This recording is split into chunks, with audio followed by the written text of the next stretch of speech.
निम्नलिखित कथनों में से कौन सा भारतीय राष्ट्रीय कांग्रेस के गठन के बारे में सत्य है? ये चैप्टर नंबर 1 है, ध्यान रखिएगा, हमने चैप्टर नंबर 1 को स्टार्ट किया है।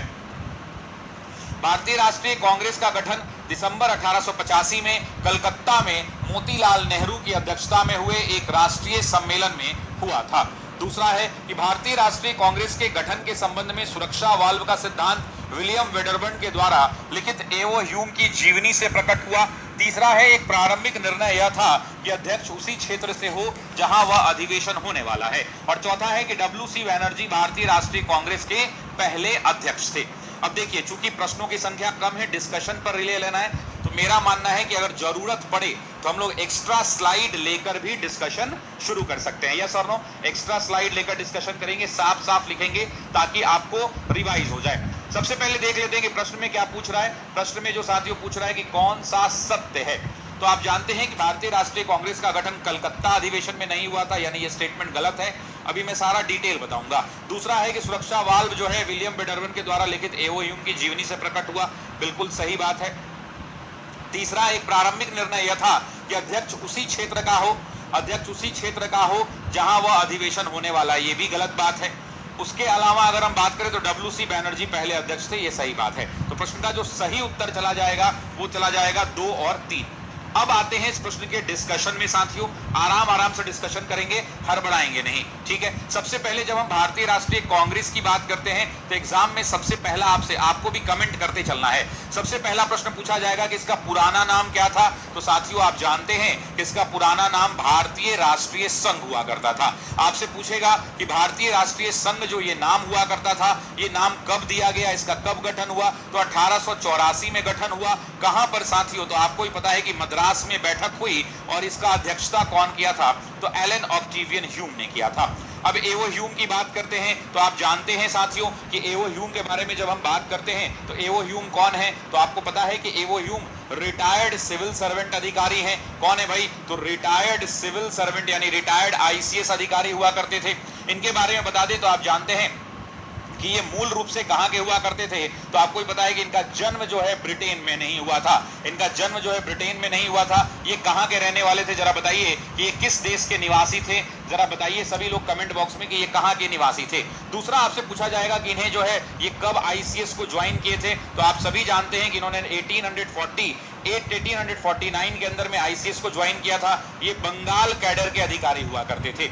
उसके अलावा जानते हैं कि 1882 के अंदर में इन्होंने रिटायरमेंट ले लिया और ये आईसीएस के पद से रिटायर्ड कर गए। उसके अलावा अगर हम आपसे बात करें तो एओ ह्यूम से संबंधित सवाल पूछता है। इन्हें एग्जाम के अंदर में 2 क्वेश्चन यहां से पूछे गए हैं। इन्हें एक उपाधि दी गई थी जिन्हें आप हर्मिट ऑफ शिमला कहते हैं। सर्वेंट यानी रिटायर्ड आईसीएस अधिकारी हुआ करते थे। इनके बारे में बता दें तो आप जानते हैं कि ये मूल रूप से कहां के हुआ करते थे। तो आपको ही पता है कि इनका जन्म जो है ब्रिटेन में नहीं हुआ था। ये कहां के रहने वाले थे, जरा बताइए कि ये किस देश के निवासी थे। जरा बताइए सभी लोग कमेंट बॉक्स में कि ये कहां के निवासी थे। दूसरा आपसे पूछा जाएगा कि इन्हें जो है ये कब आईसीएस को ज्वाइन किए थे। तो आप सभी जानते हैं कि इन्होंने 1849 के अंदर में आईसीएस को ज्वाइन किया था। ये बंगाल कैडर के अधिकारी हुआ करते थे। उसके अलावा जानते हैं कि 1882 के अंदर में इन्होंने रिटायरमेंट ले लिया और ये आईसीएस के पद से रिटायर्ड कर गए। उसके अलावा अगर हम आपसे बात करें तो एओ ह्यूम से संबंधित सवाल पूछता है। इन्हें एग्जाम के अंदर में 2 क्वेश्चन यहां से पूछे गए हैं। इन्हें एक उपाधि दी गई थी जिन्हें आप हर्मिट ऑफ शिमला कहते हैं। इसे आप क्या कहते हैं? तो हर्मिट ऑफ शिमला की उपाधि दी गई थी। उसके अलावा अगर हम बात करें तो इन्हें भारत में पक्षी विज्ञान का जनक कहा गया है। भारत में क्या कहा गया है? तो इन्हें भारत में पक्षी विज्ञान का जनक कहा गया है। भारत में पक्षी विज्ञान का जनक कहा गया है। यहां जनता का मित्र यानी पीपल्स फ्रेंड कहा गया है। इन्हें जनता का मित्र की भी उपाधि दी गई है, ये भी आप जानते हैं।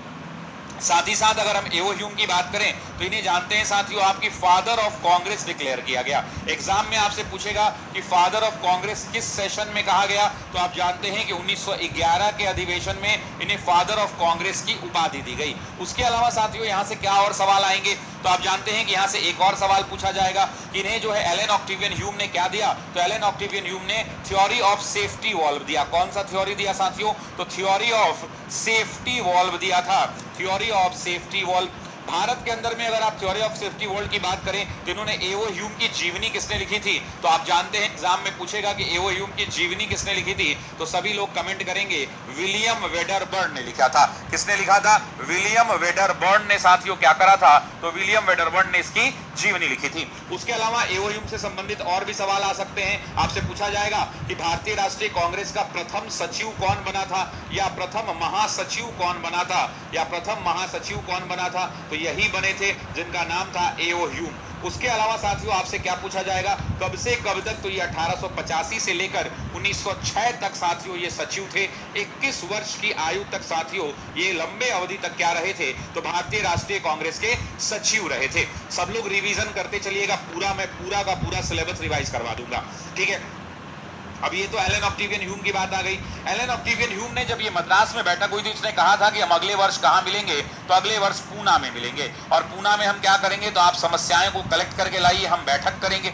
अब साथियों जब अगले वर्ष की बारी आई तो वर्ष आया 1885। कौन सा साल आया? 1885 का वर्ष आया। चूंकि पूना के अंदर में साथियों महामारी फैली थी, हैजा फैला हुआ था, तो हैजा होने के कारण ये बैठक कहां शिफ्ट हो गई? तो ये बैठक साथियों बॉम्बे में शिफ्ट हो गई।